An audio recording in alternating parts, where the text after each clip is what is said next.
where we can download free fonts. So you can ask Google about it. So you can type here, where can I download fonts for free? So Google will give you a list of sites where you can download free fonts. Pero as for me, I'm downloading my fonts from Google. So I'm using Google Font. So pag tinype mo siya dyan sa search bar at prines mo ang enter, yung unang link na lalabas, yun yung i-click mo. Okay, dito ako nagda-download most of my fonts na ginagamit ko in my graphic design. Okay, so you just type here yung hinahanap yung font. So in our example, in my demonstration, dun sa video lesson, I use Bebas for my Fred's logo. Ito siya. Okay, so just type that doon sa search bar and then press enter. Then click yung una na lalabas doon. Ito siya. And then may makikita kayo na button na download family. You click that and the font will be downloaded. Okay?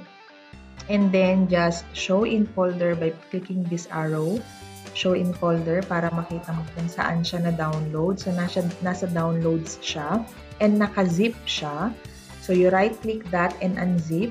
Extract here or extract files. Okay. Ilalabas siya sa separate folder. Ito siya. Just click that. And hanapin nyo yung type is TrueType font file. So ito yung i-download, ito yung i-install nyo dun sa computer nyo. So you can use it whenever you open a program.